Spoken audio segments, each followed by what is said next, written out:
All right, today what we're looking at is marketing and publicity. And the marketing and publicity we're looking at here from the two galleries we visited. First of all, there was the marketing and publicity for the Degas exhibition at the National Gallery of Victoria and the marketing and publicity for the Works on Paper exhibition at the Mornington Peninsula Regional Gallery. Now, the person in charge of marketing and publicity in at the NGV was Hilary Sadek.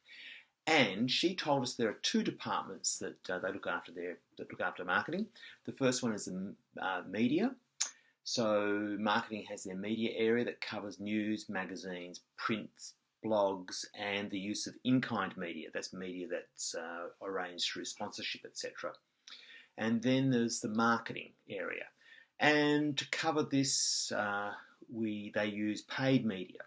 That is booking advertisements, doing posters, billboards, that sort of thing. Hilary also looks after social media, and at the NGV, the marketing director works on multiple projects at the same time. So, right now, the Degas exhibition is probably taking up a lot of time. In the last 6 weeks of the exhibition, she will start working on the marketing for the David Hockney exhibition, which is coming to Melbourne in summer. So, she works multiple projects at the same time. The stages that she has in marketing. First of all, working with a creative agency, and the creative agency in this case would be an advertising agency or someone that specialises in marketing, and they would sort out the theme. In this case, the theme was New Vision, and they'll look at the focal points that go with that theme and how they're going to market those focal points. Now, the next thing is that in the Melbourne calendar, this is a major event, so it has to tie into the marketing of Melbourne and Melbourne's major events. So, it's a major winter exhibit. Who's our target audience? What sort of media do they consume? This will be known and understood, but the creative agency and the NGV will tweak this and work out the finer details around it for the exhibition. The exhibit has to be positioned in the major events calendar, just like the Grand Prix or the AFL Grand Final. Of course, it goes for a longer period of time because it's a 6 to 12 week exhibit. Therefore, the advertising, because it's a major event, has to be large format. Billboard, visible on major sites. How will the imagery look when it's on a major site? When it's blown up, how will it look from a distance? That's a big consideration. Then there is audience targeting. Promoting the exhibit to the target audience, those that are interested. How do you do this? How do you go about this? It has to be discussed and it has to be refined. Social media stories and facts have to be prepared in advance because you can't unleash all your social media at one time. It has to come out as a structured thing over time. So you've got to have pre-prepared stories, pre-prepared interest points around social media. Sponsorship also provides marketing opportunities. So an example of this is Mazda wrapping up one of their cars in an advertisement for the exhibition and then driving it around town. Product placement in their merchandising. When we exited the exhibition, we exited through the gift shop, and if you buy something, it goes into a bag. That bag has a Degas print on it, or it has marketing Degas imagery, and so it's a fantastic walking advertisement, and it's also an advertisement that'll be kept because those bags are usually pretty good looking. So she mentioned a marketing week that involved meeting with the curator to get facts and stories right for the exhibition, a budget meeting to book ads within the confines of the budget, liaise with media suppliers. Now, media suppliers are print suppliers, radio suppliers, TV suppliers. Think of your major mass media. Those are your media suppliers or people that supply to them. Then there's the briefing of the brief with the exhibition designer and with the marketing info to make sure that it meets the marketing design meets the exhibition design. That'll be an ongoing discussion. Then they've got to get approvals, and approvals from every department on content. All right, these are called assets, all the content that goes into a marketing thing. That's such as copyright on the works, the text that's going to go into it, the images, etc., the sponsorship logos, anything that comes from another gallery or lending institution has to be ticked off, signed off with those owners of those images or those assets to make sure that they are prepared to use for the NGV to use them in their marketing, and it has the approval of the director and the curator, etc., etc. Then comes the reporting stage, and this can be ongoing. Usually reporting at a big place like the NGV will be reporting on stages of marketing.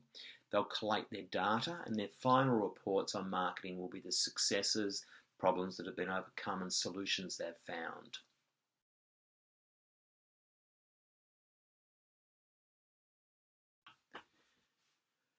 Marketing and publicity at the Mornington Peninsula Regional Gallery was very different to the NGV. Smaller gallery, smaller department. Jane German is the Marketing and Publicity Director for the MPRG, and her responsibility is both marketing and advertising.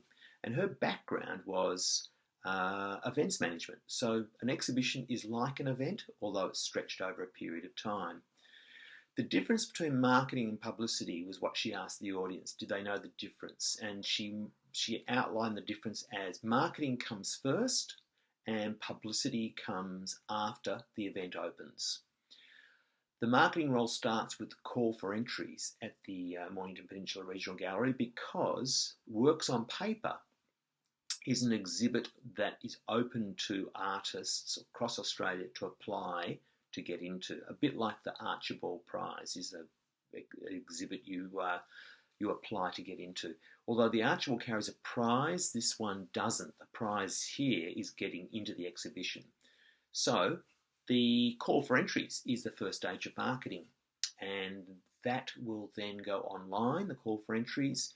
It'll be inserted in imprint magazine, in the MPRG's newsletter, and in their advertising publications. When all the works are in and they're selected, and they've got the exhibit content sorted from the entrance, then they will choose the hero image. The hero image is the image that will signify the upcoming event. It's the symbol of the event, and it's got to be able to attract their target audience. So the hero image has to be one that will speak directly to their target audience. And in this case, the hero image was the man in the suit with the samurai sword. And also in this case, their target audience is 50 plus, 60% women and 40% male. So they were a little bit left of field with their hero image in this case.